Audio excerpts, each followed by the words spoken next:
Well, good afternoon, everyone. It's great to be in the Egyptian. You know, everything's better at the Egyptian, even me, at least I hope. You know, a few months ago, I had the pleasure of giving a speech at the Downtown Rotary Club. And after I was finished, as is the norm, we opened it up for questions and answers. And hands went up, and I called on a gentleman. And he said, you know, Mayor, this is really a comment, not a question.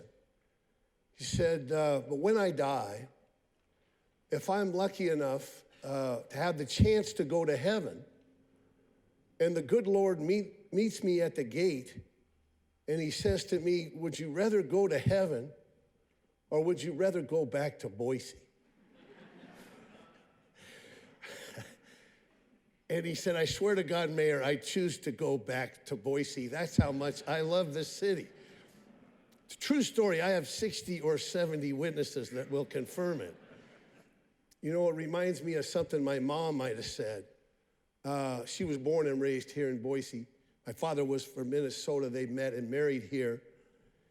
And after they married, there must have been at least some doubt of where they might live. And my father said to my mother, he said, Eloise, where would you like to live? And he said that she said, you know, Pat, we can live anywhere you want to live as long as we can see the Boise River from there. You know, these kinds of stories tell us how much we love our city and how vital it is that we keep it that way. You know, it's been my honor to be the mayor, and we've had some real success. 15 new parks, 4 new neighborhood libraries, 3 recreation centers where we only had 1. We preserved 11,000 acres of open space. We have a community detox and crisis mental health center that's free, Allenbaugh House. You know, we've worked with our school district to do one of the first pre-K programs in the state of Idaho. We are a safe city. One of the safest cities in the country. Just this last year, we've lowered crime 17% from where it was. 17% lower, a full 45% lower since when I took office. We have rebuilt fire stations, we've built new fire stations, and we've built a fire training facility that's one of the best around. And we are a greener city, with expanded curbside recycling and composting, an expanded geothermal system that's been rated one of the top 10 systems in the world. You know, we have the Dixie Drain project that makes the Boise River cleaner, and it does so with a lower carbon footprint, and it's cheaper. And we've committed to have our city operations 100% renewable energy by 2030, and the city as a whole by 2035. You know, we've brought something to every neighborhood in the city, whether it's a park or picnic facilities or a bike path. It's been so important that it go to all around the city, and we work with neighborhood associations to make sure that their priorities are indeed the priorities of the city. You know, being the mayor is about the future. Nothing excites me more than the next project, the next idea, the next way that we can make this city even better. Because I think all of us know deep down that what we have here is precious. It's also fragile. We need to make sure that the best of what we have here goes on to the next generation. You know, 4 generations of my family have called the city of Boise home. But the most important generation, a member of that generation, is about to turn 14 next week. And you know, that needs to be our focus. That's why we do the work that we do, for my daughter, for your sons and daughter, for those that come after us. Because that's why this work is just so important. Great job.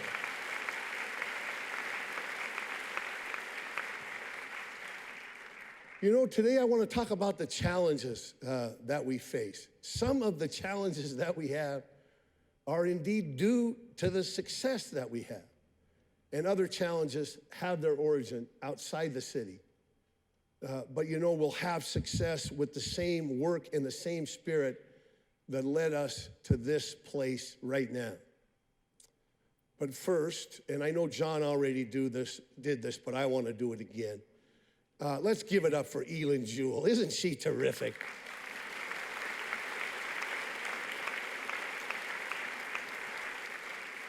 And one more time for the Boise City Council every Tuesday night doing great work.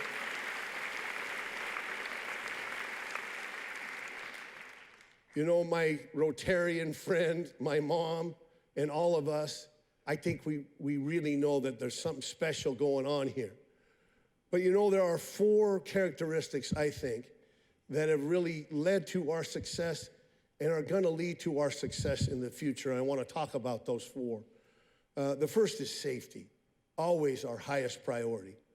Next, we're an active city, and we need to keep that way. We are a creative city. And finally, and maybe most importantly, we are a kind city. You know, first of all, I want to talk about safety. As I said, I was so happy to join Chief Bill Bones in conveying to the community that crime went down 17% in this last year alone to the lowest point in decades. In fact, the lowest point since we started doing these statistical analysis with the FBI. That's the result of community policing.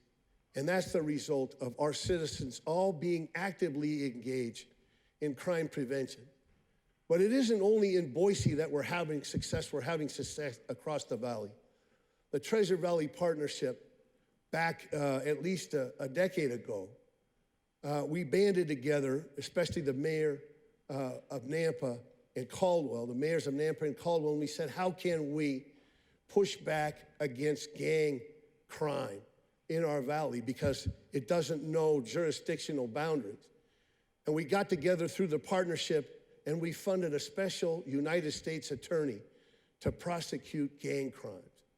And we haven't just lowered gang crimes, which we've done, but we've kept gangs from even forming because we were able to disrupt them before they even got going. Let's join me in thanking, with a round of applause, all the members of the Treasure Valley Partnership, mayors and county commissioners all across the valley for this success.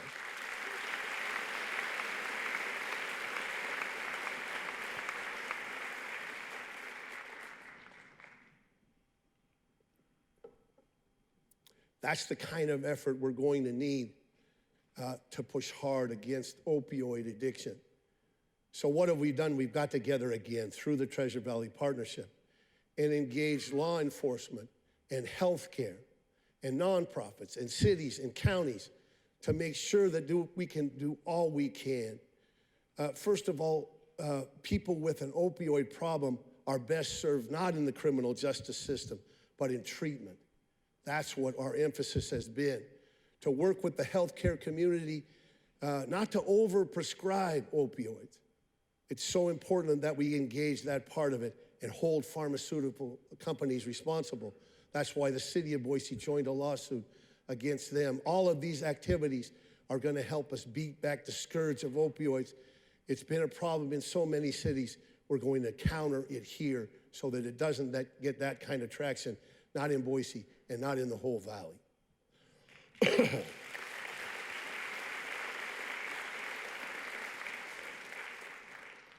You know, but no individual has been more important to our success in lowering crime than Chief Bill Bones. You might have heard in the last few days that Chief Bones has decided to retire. Well, he came to me over a year ago and he told me, you know, Mayor, when you hired me, I told you I'd commit to 4 years. We're coming up on that time. I'm gonna retire in the next few months. And I said, Bill, you can't do that. You've got to stay longer. And boy, am I glad that I did. Because his retirement now is a little like a quarterback winning the Super Bowl and deciding to retire right after the game. crime statistics are so low, he's going out on top. It's my honor to present the highest award that we have in the city of Boise, the key to the city, to Chief Bill Bones. Bill, come on out.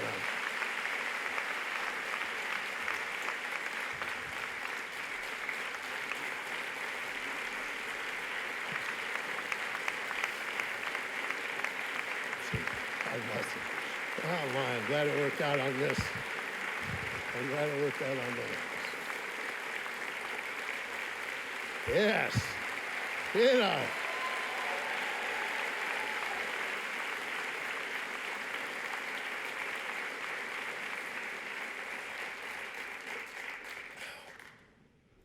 I'm just glad he's never wanted to run for mayor.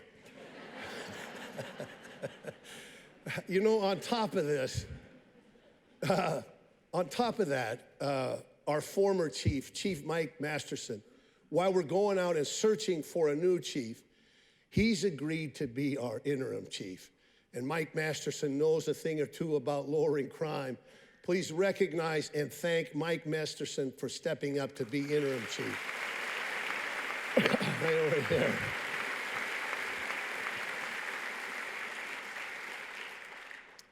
You know, when we're an active city, and over the last several months, the city of Boise has pushed to give even more amenities to our citizens so they can get outside and enjoy our surroundings. And the best of these are the second phase of our Whitewater Park. You know, thanks to the generosity of the Albertsons Family Foundation, together with Esther Simplot Park. I don't think there's really anything like it in the country. It's like we dropped a beach down into the middle of Boise. And the greatest thing about it is families can go there and enjoy all these different activities, and it doesn't cost them a dime. Our our zoo is expanded by 2.5 acres. The Gorangosa State Park exhibit, it's been so successful, 56,000 people visited the zoo in July alone. And a third great amenity is the Together Treasure Valley Dog Island Dog Park. It's 2 or 3 times, dog lovers, they're all around. It's 2 or 3 times the size of a regular dog park. It's been wildly successful. And in addition to that, it keeps the geese down, at least a little bit.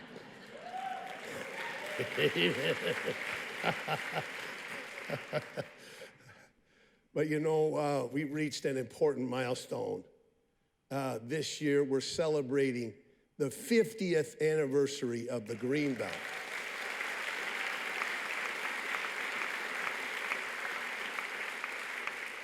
There is no better example of all of us pulling together over decades to make something truly special happen, not just in the city of Boise, but across the valley.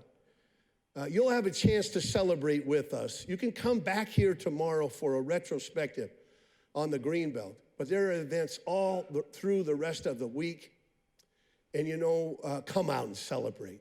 Don't let this go by without noting it. There's all kinds of different activities. Take a minute and do that with us. This is so important. It's such a great example of how we come together. And it's the kind of activity that we're going to need in the future. I'm going to talk about that a little more in a minute. You know, we're a creative city because we have to be, especially in transportation. Many of you know this, but the state of Idaho doesn't have a dedicated source of public transit funding because the legislature won't give it to us, despite increased cries from our citizens to give us that authority. And we don't have control over our local roads. And, you know, but we're going to move towards our future to do things a better way. For years, the primary source of funding for Valley Regional Transit has been the city of Boise. Last year, $7 million from our general fund, and that's a general fund that has to fund parks and police and fire and libraries and all the things that we do. But we're going to do better than that. We've dedicated another $1 million over the next 2 years total so that we can give better service on priority routes. It's just so important. But beyond that, we need to do what we can in the areas that we really do control, and that's our own behavior. That's why we've launched Keep Boise Moving. Keep Boise Moving is an effort to bring options, to bring possibilities to you, that we understand that relying nearly exclusively on single occupancy vehicles is not the way we're going to go in the future. We need biking and walking and carpooling and transit and even scooters when the time arrives. Even if it's just one trip a day, what that would mean added up across the city. You know, 81% of our trips are in single occupancy vehicles. What if we could lower that 10%? That's our goal, 10% over the next 10 years. We can control our behavior and we can change that. Take a bike, walk, take a scooter, carpool, take transit. And when you do a little bit, it opens the door to do more. That's an achievable goal, but one that's gonna mean so much to us. People talk about traffic getting worse. If we lower our reliance on single occupancy vehicles by 10%, we can make a real dent in that, and we need to now. But, you know, creativity is maybe more important in the biggest challenge, really an existential challenge that we all face on the issue of climate change. No single issue, it's the single issue that's defining of our generation. It'll determine the kind of city that we leave and the kind of planet we leave to the next generation. And Boise has a chance to set an example. Unfortunately, our state and federal officials continue to flounder, but our citizens want real change. And it's going to take a good deal of creativity, but Boise's up to that challenge because it's not anything that's new to us. I signed the mayor's climate change agreement in 2006. We put a group together and began working on ideas that could make a real difference. And we made the goals that we set out as a city government, that we set out in the mayor's climate change agreement. We re-upped in 2014. We were the first city in the state of Idaho to do that. And we built the first net zero building in the state of Idaho. We continue to electrify our city fleet. And I'm so happy to say in 2020, we are going to have 6 new grant-funded electric trash trucks serving the city of Boise.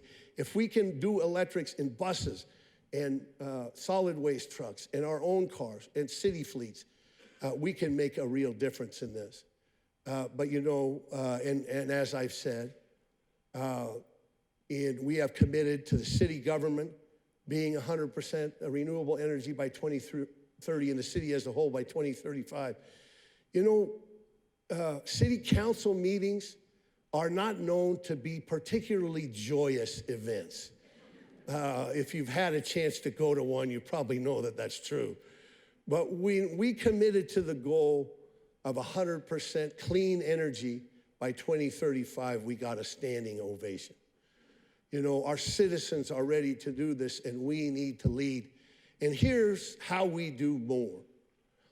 Any great team effort needs a good playbook. And that's why I'm so excited to announce today Boise Climate Now.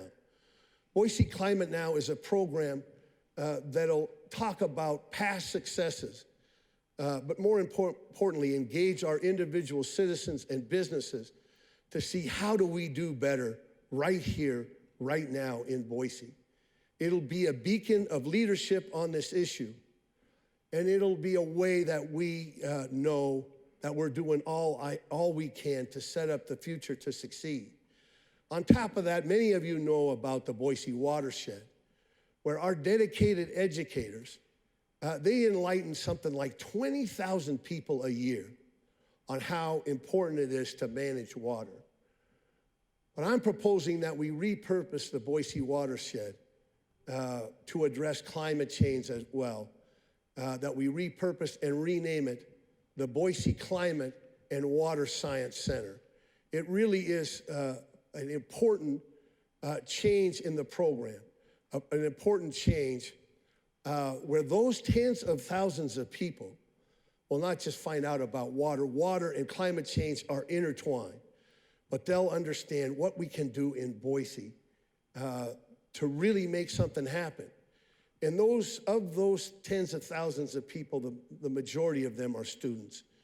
And it'll be a tangible recognition, a physical recognition of how we need to do better for the next generation. I'm excited to bring it about. As far as we know, it'll be the first center of its kind like this in the country. Boise's never shied away from leading on this issue, and we're up to this now. One other thing in this same area, you know, it's the old adage, you reduce, you reuse, and you recycle. But you know, we've focused nationally on the recycling piece of that, maybe to the exclusion of reducing and reusing. So we went out to our citizens and asked, will you accept a challenge to reduce plastics in your life in some form? And we were blown away by the response. 1,000 people agreed to take the challenge. 3,000 people answered our survey to talk about how we can do better. In September and October, we're going to reach out to the business community. And how do you reduce the waste that you use? How can we do a better job in businesses? We're going to reach out to the broader community and tag those businesses, ask them to tag those businesses that are doing well. And on top of that, you want to be the business that leads out on this issue. We'll be contacting you. So please help us out. You know, a creative city also thinks about new ways to expand our economy and also to diversify it. And there's some really good news in this area. Our focus has been to bring new economy and light industrial jobs to South Boise. We were able to form the East Boise Gateway Center to give us more tools to bring good paying industrial jobs to our town in a great area where they fit. And I'm so happy to announce today that we're really having some success along those lines. An eco-friendly e-commerce company called Verde Fulfillment has been just crushing things in Boise. They've been growing by leaps and bounds to the point that they're ready to expand into a new facility, 168,000 square feet in the new Gateway East Park. It's the first of many. At full build out, that'll be 1 million square feet of industrial space and hundreds of jobs. Jobs that pay the kind of wage that supports a family. It's so important to the future of Boise, and we're happy to be able for Verde to lead the way and to have many more coming after it. We've had some real success in that same area. One of the happiest times of this last year, you know, D&L, a great company that does freight logistics. They're bringing their facility to Boise. And they not just are coming to Boise, but it took 8 months of hard work and goodwill, but we were able to come up with a land exchange that both brings them to Boise and preserves a great Boise neighborhood in Blue Valley. Like I said, it took an awful lot of work, but we're so glad that we got it to the finish line, to not just bring them here, but to preserve a great neighborhood. I want to thank the company, CCDC. I want to thank all those in the city that had a hand in it, into the Blue Valley neighborhood. Please give it up and recognize all those folks that led to that success.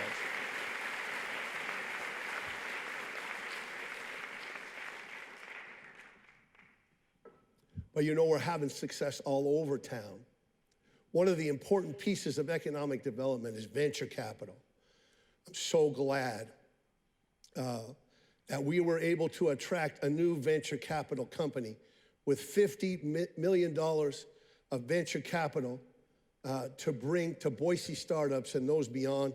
And I have forgotten their name. Give it to me now. Stage.O. Sorry, folks. I know there's some folks from here. Give it up for Stage.O and $50 million.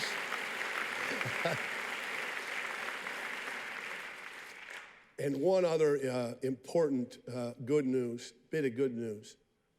Another company, Ravenswood Solutions. They're an instrumentation company, and they've moved their operations from California to Boise and serve one of their main clients, which just happens to be the Army National Guard at Gowan Field. Together, these companies represent more than 100 jobs, good paying jobs, and several hundred more on the way. We will never take our eye off the ball. Livability means prosperity, and jobs make families thrive. We'll always keep our eye. Boise's job creation is 2.5 times the national average. We're always gonna focus on that. Like I said, prosperity and livability go together. But you know, there's maybe no area where we need more creativity than the issue of home. Everyone deserves a home. That's so basic, but it's so important to state that.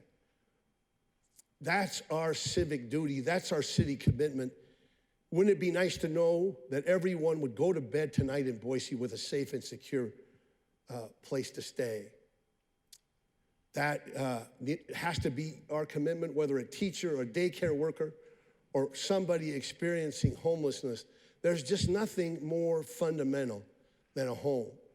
That's why over the last 18 months, a group that we call Our Path Home, it's made up of dozens of groups working to end homelessness. But we've focused on chronic homelessness. Those have been homeless for more than a year. And we've took a bold leap forward, and we have a great result that I want to talk about today, and that's the New Path Community Development. New Path is where 45 people who have been chronically homeless get a safe place to stay and the kind of intense services that'll help them go forward. You know, 7 years. 7 years is the length of time on average that those living in New Path were homeless. Think about that. 7 years, and now they have a great home right in the core of Boise, and they have the services they need to move forward. But don't take my word for it. It's much better to hear from those folks in this video.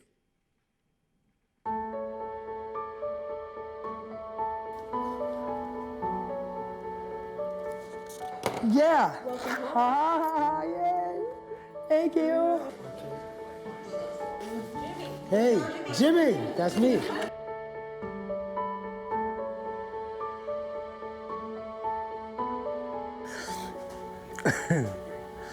Oh, man.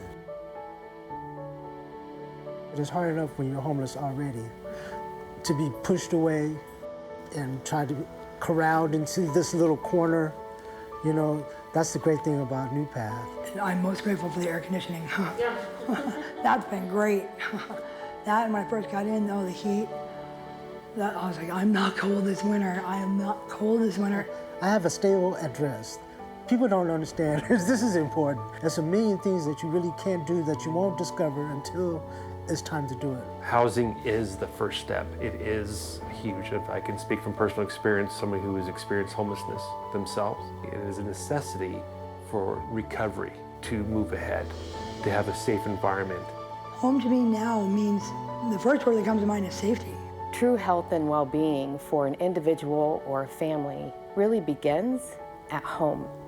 Our role in New Path is in partnership with St. Alphonsus to provide funding for medical services that are provided by Terry Riley, permanent housing with wraparound social services and healthcare services that really make a difference. If you had seen me 12 years ago, you may ignore me. You may have thought like I made some bad choices. But I was given an opportunity. I was given a place to live. I was given support. Everybody's got a story. The only difference between a homeless person and a person that was used to living in a house is a shower and a change of clothes. A project like New Path lets us see and hear real faces and real stories of our neighbors so that they can experience the dignity that should be inherent to their experience in our community. It's just awesome having my own space. It's a world of difference. I get up in the morning, I go to CW, I go to school, I come back home, and it's nice to be able to just lay on your couch, watch TV, or, I hate to say this, but sometimes I'm a procrastinator, so I can still do my homework until 2 in the morning. It's such a relief to have that door with a lock on it and know that I'm safe.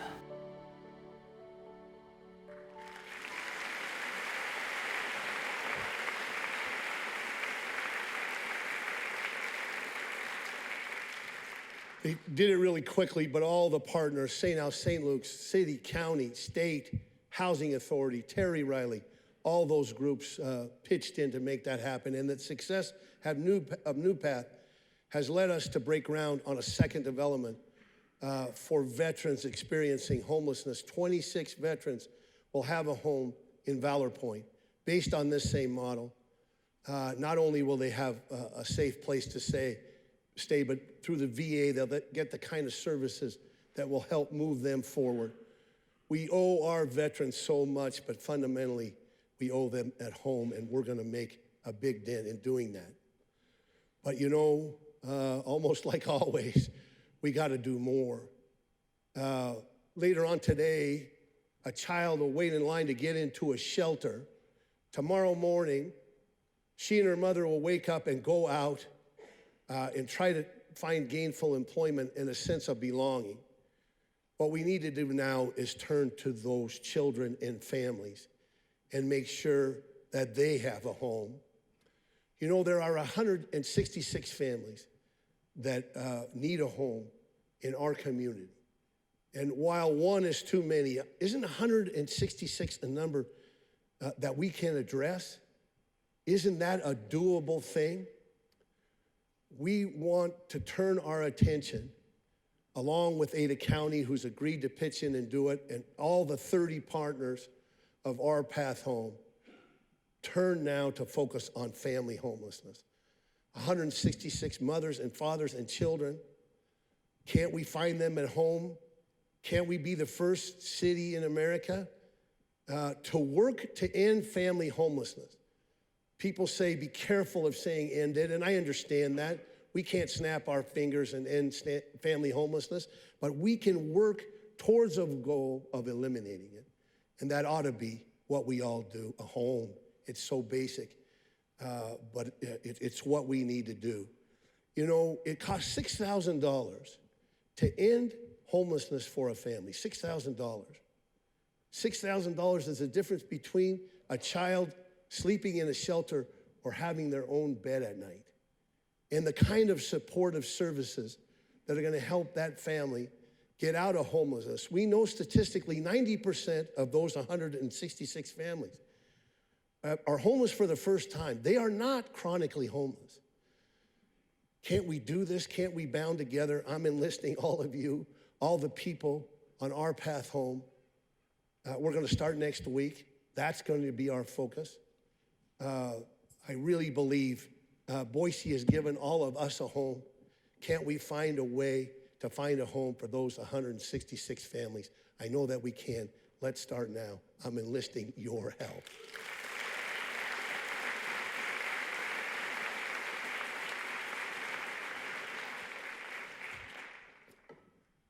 But again, on top of that, the pressures of finding affordable housing, unfortunately, go across the city, and it really is a product of our success. Again, because we're an attractive place to live or to move to, it's put a strain on the affordability of housing. That's why we have grow our housing effort. We've already had some success. We've allowed it to be easier to build and maintain accessory dwelling units. We know that that's a piece of it. But we're going to turn over every stone to make sure that we do everything we can to bring affordability to the city of Boise. We believe that part of it is a housing trust fund where the city buys land and we dedicate that land to affordable housing. We think that financial incentives are a piece of this dynamic. In a couple of weeks, I'm going to convene the financial industry in Boise, the banking and finances.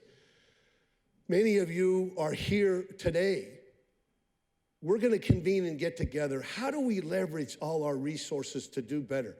Can't we find creative tools to finance more affordable housing, whether it's rentals or owned units? I believe that we can. The solution is here in our community, and we won't stop until we do that. And I want to give a shout out to Council Member Lisa Sanchez, who helped us address another piece of this, and that's unfair practices in how you apply for rental housing.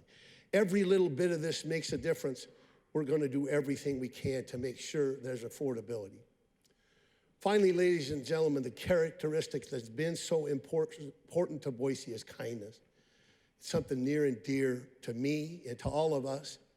It's what's really set us apart.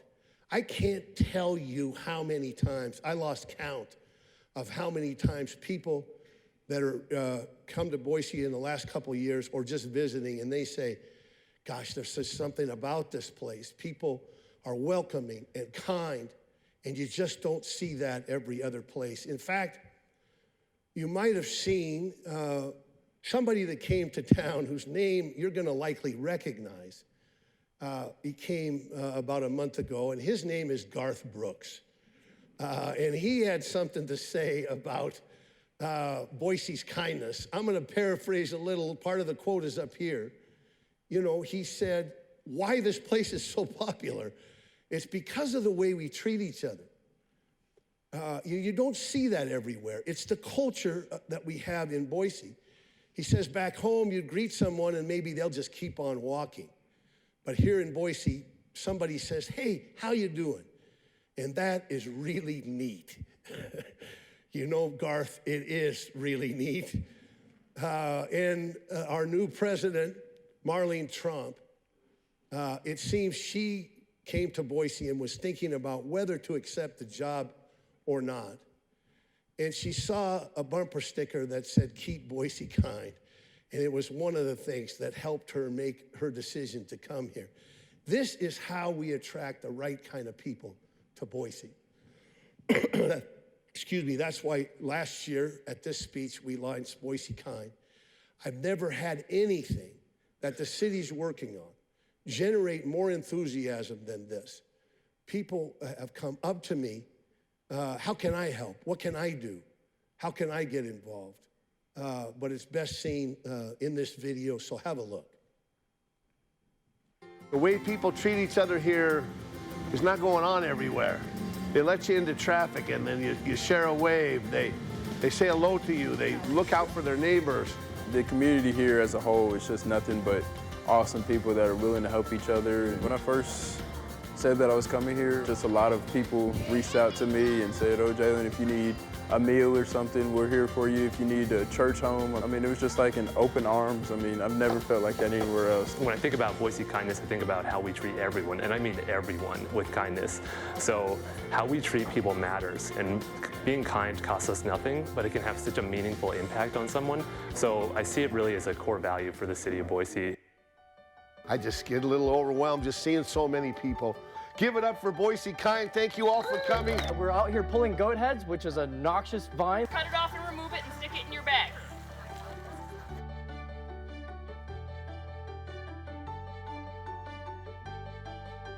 I just love helping people. I'm having fun because I get to meet new people and help others. Boise Kind is just a demonstration of what a great community we live in. It's a demonstration of our community really wanting to make sure that everyone here feels like they're at home. When you see the outpouring of volunteers who come, and they come together in that spirit of kindness, which is essentially what represents exactly who the people of Boise are. What's important, though, is that we not just launch one time we really have substance and we keep at it and we really make sure people understand this is something we want to do all throughout the year for years to come. Boise Kind!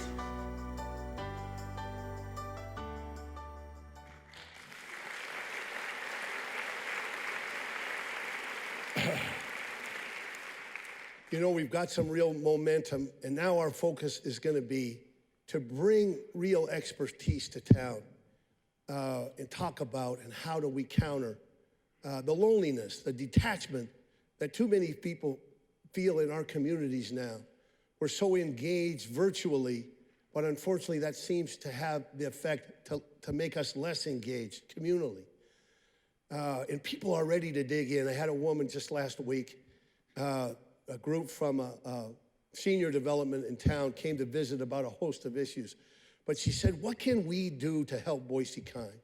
And I said, well, maybe we could bring other seniors to you or take you to other seniors that maybe aren't as engaged, and her face just lit up. That's it, ladies and gentlemen. Everybody needs a circle that they can depend on when they're in trouble. But on top of that, when we help other people, that helps us. That's the essence of Boise Kind. We've got real momentum, and we're going to move this forward. You know, on occasion, people come up to me and ask me, why, Dave, why do you still want to be the mayor? And the answer is very, very easy. It's because it's the greatest job and the biggest honor that I could think of, to be the mayor of my hometown. But beyond that, I feel indebted to and urged on by the example of those that came before me, before us. So many people were instrumental in my growing up here, but none more important than my mom.